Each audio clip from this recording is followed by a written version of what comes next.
Doretta. I used to be a full-time groom. I've groomed mostly on the eventing scene. Been to tons of 1, 2, 3, and 4 stars, and I've been both national and international level competitions. So today I'm going to tell you some of my top grooming tips, and we're going to start with mane pulling. I like to use these little mane combs. They work really well.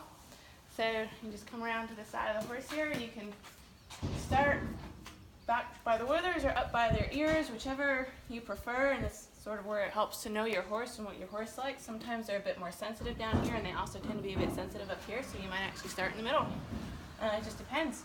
So we're going to start back here a little bit, and what I'm going to do is just grab the bottom of his mane right here, and I tease it up, and I just wrap around and pull. So you literally pull their mane. It's very easy. You just work your way up the neck like this. I tend to start a bit conservatively with just grabbing just the very, very tips and pulling just a small amount. You can see I really don't have much hair here.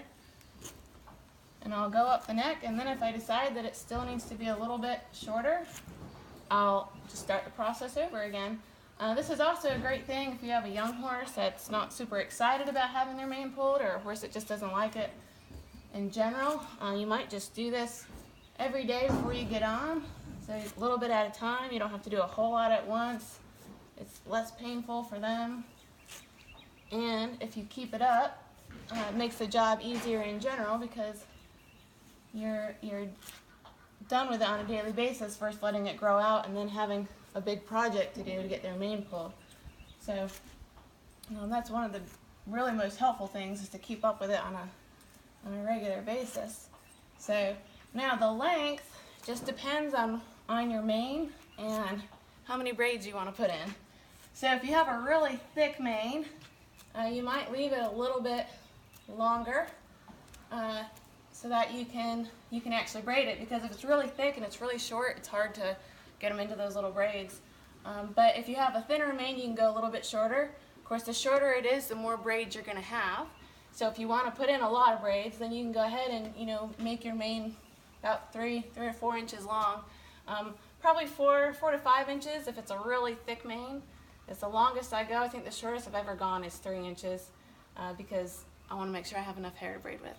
So and that's it. And that's pulling your mane. Sometimes when I'm done, I might just kind of look at it and pick some random little pieces that I may have missed. I'll go back and I'll do it just like that. Come back up towards his ears. They do tend to get more sensitive up towards their ears. Although this guy's a really cool customer, he doesn't seem to care much. So there we go. And I do kind of give them a break. If I notice that they are starting to get a little bit annoyed with it, I might come back down towards their withers again, and then go back up towards their ears, just so that it's a little more comfortable for them. But really, that is how to pull a mane.